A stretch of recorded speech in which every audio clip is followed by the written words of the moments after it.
In today's video, I'm going to be talking about a disturbing trend that has emerged. A lot of the swamp creatures seem to be appearing at the scenes of crimes just shortly before they occur. I'm going to look at 3 incidents, 2 of which just happened in the last week.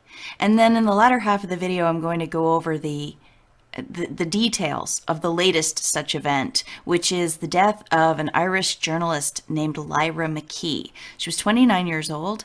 She worked for an American outfit out of Silicon Valley, believe it or not, but she had been offered a book deal, and she was writing a book investigating cases that are very interesting, considering the fact that she is dead in what police are calling a terrorist incident, but what looks to me like perhaps another stage-managed event that maybe was created to serve several purposes, several ends. So we're going to start with a graphic to show you what I mean about this disturbing trend. And now, yeah, it's all just circumstantial evidence. It in itself doesn't point to anything, but I do think that these incidences are very strange. You remember the New Zealand mosque attack? How could you forget? It was just in March 15th. Well, it came out that John Podesta, Hillary Clinton's campaign manager, was in New Zealand in the days before the mosque attack. Here's an article about it. 2020 New Zealand election, a juicy target for major hack, says John Podesta. He was over there trying to get them to change their rules about the internet in advance of their 2020 election. And you can see the date on this is March 10th, 2019. And sure enough, March 15th, 2019, that should be 5 days later. That's stupendous math I've got there. 49 killed in mass shooting at 2 mosques in Christchurch, New Zealand. So that's strange. But it was a one-off until the other day. We all know Notre Dame burned on April 15th, a month later. And did you know Michelle Obama was right there for that incident? At first I thought she was just in Paris when it happened, and she was making comments on her Twitter about, we were just there and it's tragic, but it will live again, or whatever she said. We come to find out that she wasn't just in the vicinity. She was literally beside Notre Dame as it burned. Here's an article from the Daily Mail, the 16th of April. Pictured moment Michelle Obama's idyllic Parisian river cruise turned sour as the former First Lady and other revelers realized Notre Dame is on fire. Michelle Obama was on a dinner cruise along the Seine River in Paris when the Notre Dame Cathedral caught fire on Monday night. Mrs. Obama was pictured smiling and sipping wine as she mingled with guests on the roof of the luxury boat. Their mood changed considerably soon after when news filtered through that the nearby 800-year-old cathedral was on fire. Well, that's a bit disingenuous. What they just said right there about their mood changing once they found out, when word filtered through that it was on fire? Because you see the faces in this picture, don't you? Some people aren't even paying attention. How do I know where the church is in relation to this picture? Well, unless they've doctored it, as someone pointed out, you can see in Michelle Obama's glass, in the reflection, you can see the church on fire. Here's a close-up. And this is the outline of the church, the dark spot, and there's the billowing clouds of smoke going around it, up from it. You see that?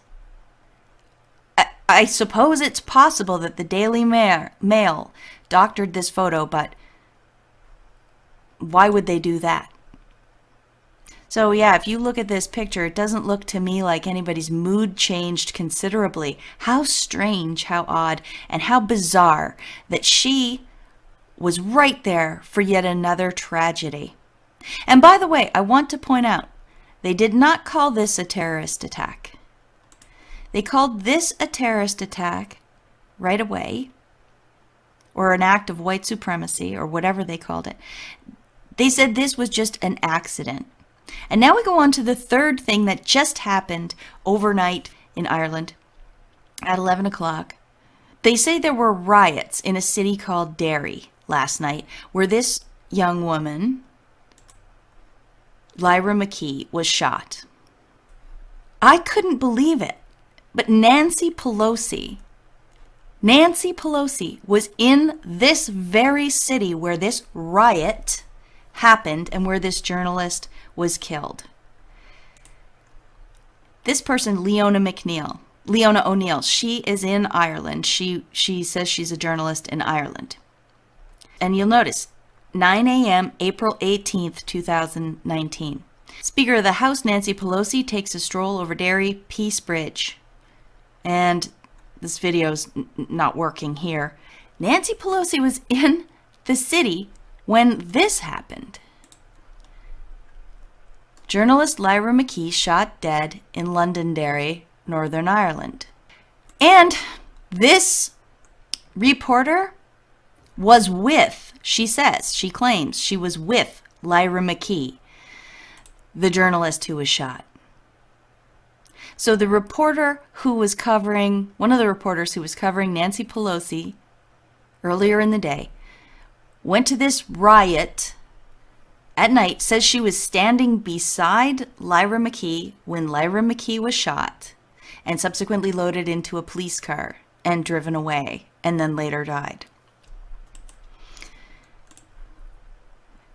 She says here, I was standing beside this young woman when she fell beside a police Land Rover tonight in Cregan, Derry. I called an ambulance for her, but police put her in the back of their vehicle and rushed her to hospital where she died. Just 29 years old, sick to my stomach tonight. 7:56 p.m., April 18th, 2019. And just after midnight, the police said, sadly, I can confirm that following shots being fired tonight in Cregan, a 29-year-old woman has been killed. We are treating this as a terrorist incident, and we have launched a murder inquiry. A terrorist incident. They don't have, I've checked just before I started making this video, they don't have anyone in custody for this.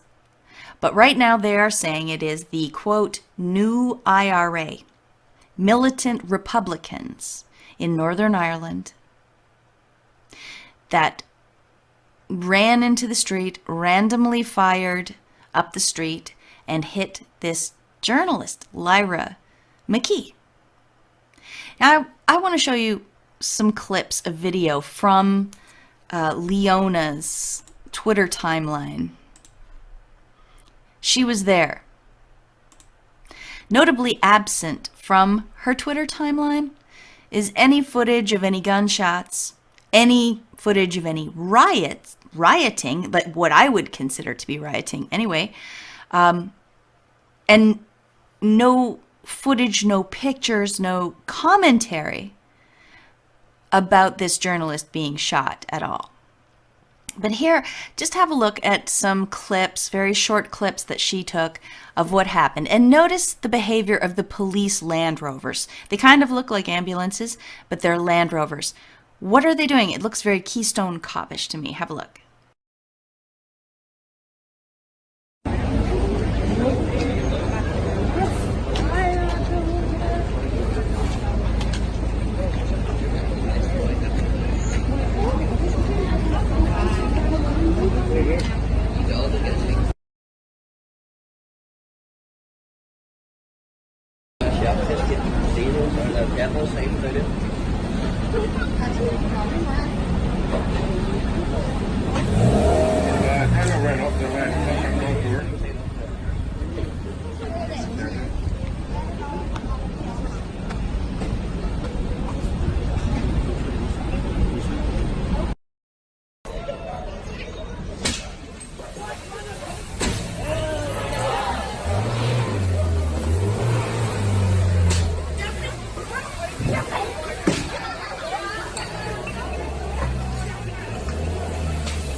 very strange behavior to me for police officers to remain seated in those vehicles, wouldn't you say?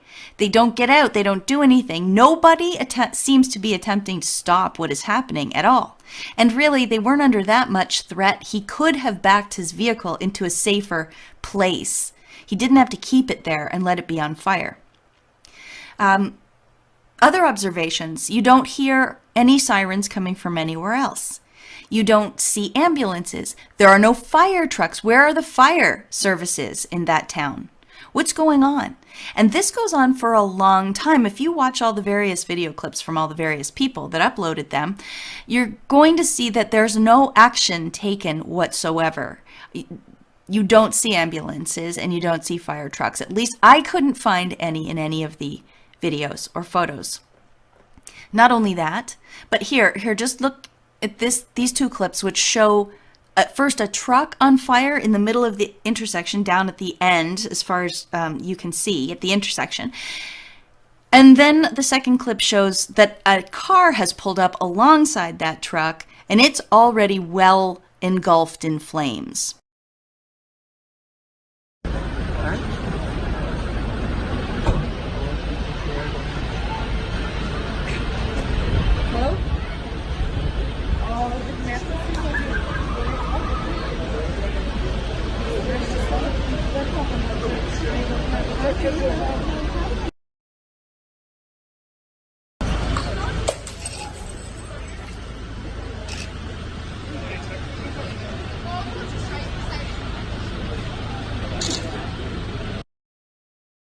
Both those clips there were from Leona O'Neill.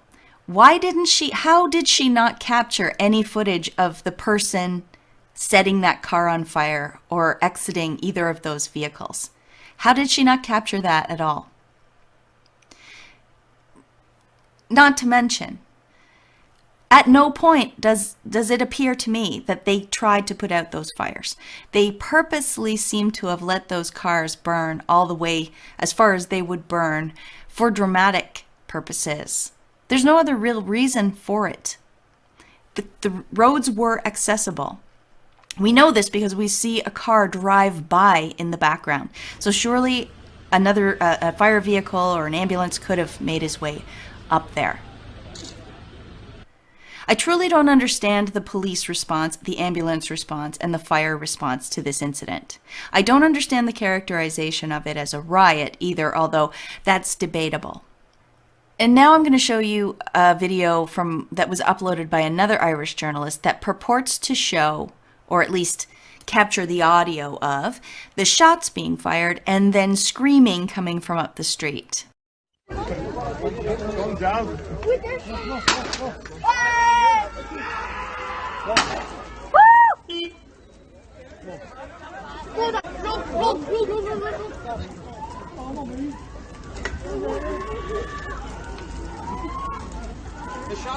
You'll notice nobody reacted. Nobody said, "Oh my gosh, that's a gun."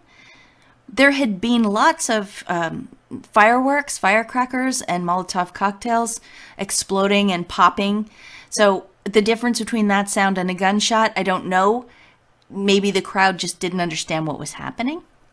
Another strange thing about this case, which may or may not be as odd as it seems to me, is you'll see this is supposed to be Lyra McKee's last tweet. She was standing pretty close to where that other reporter says she was standing, right? You can see down the street, it's the same scene. And she allegedly said at 2:56 p.m., "Derry tonight, absolute madness." Well, that is a little strange because Lyra McKee's Twitter page is locked. And you'll see when this person, Naomi O'Leary, posts the final tweet, it shows that way. Why does this one not say that it's locked? Do you see this? When did that account get locked? Who locked it? I'm also curious about the fact that, as Leona says, I called an ambulance for her, but police put her in the back of their vehicle and rushed her to the hospital where she died. What's the protocol in Ireland? I'd like to hear from EMTs. Is it proper for police to scoop up victims and put them in the backs of cars? I mean, I understand it's an emergency and normal people would do that maybe. But are police even allowed to do that? Or do they have to wait for the ambulance? Where were the ambulances? Where were the fire trucks? Here's another strange thing. Leona O'Neill, just before the riot broke out, had posted 2 short video clips of police conducting a raid of some sort or a building search in that area. Just have a look at these. They're very short.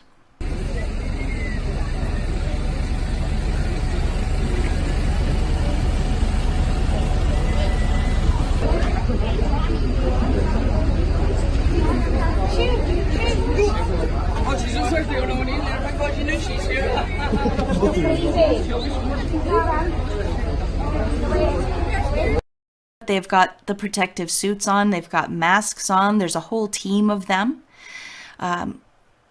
She doesn't give any context for what that is. If she is a journalist, she is the least curious journalist out there.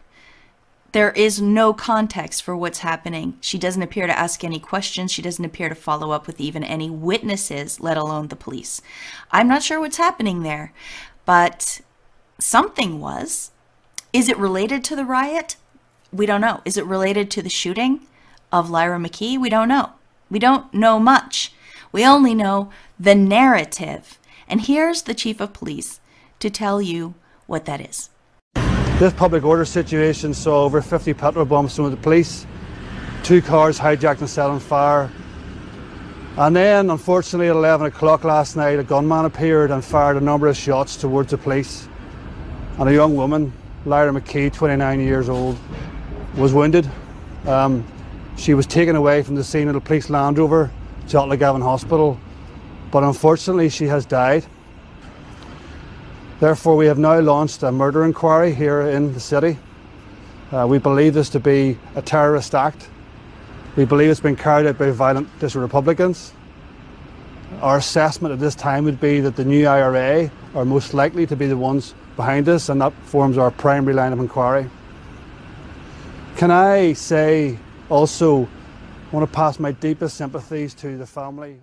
I can't help but notice that when they want to tell you a story, they don't do any investigation first. This is less than 12 hours after the incident. They do not have a suspect in custody.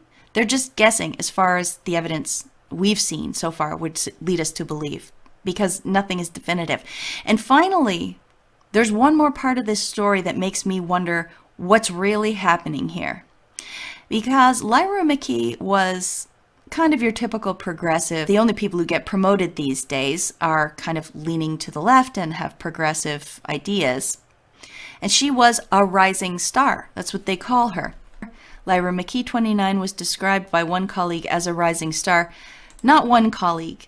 There's article after article about how this woman was going to be the next phenomenon.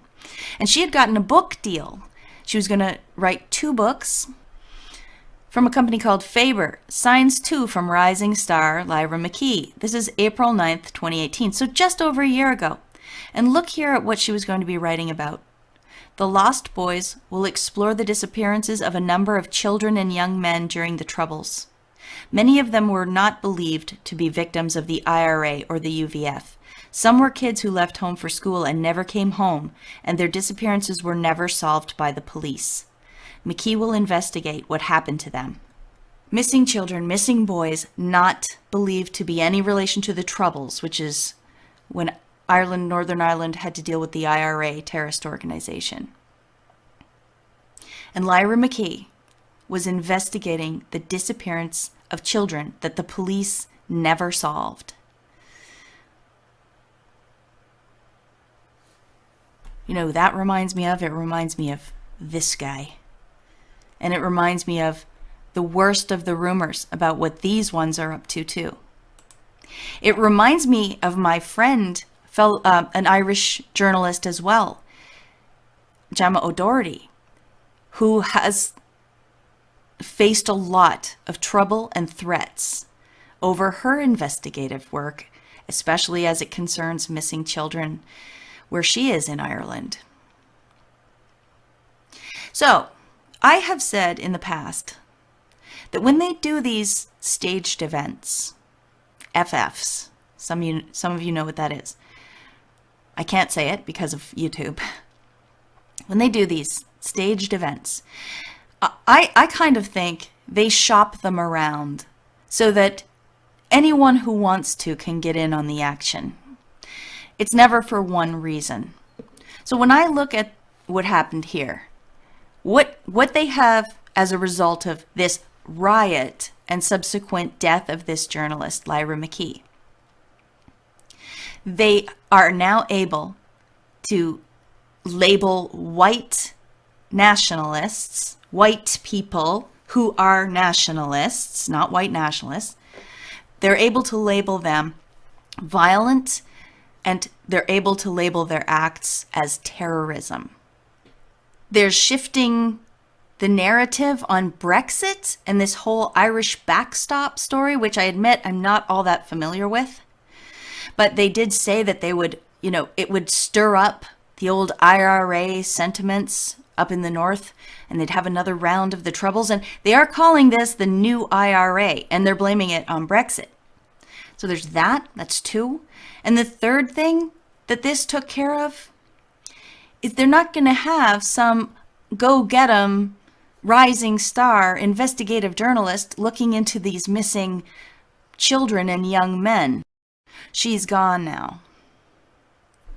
Podesta, Obama, Pelosi. Mosque shooting, Notre Dame fire, journalist killing. I hope Q is right.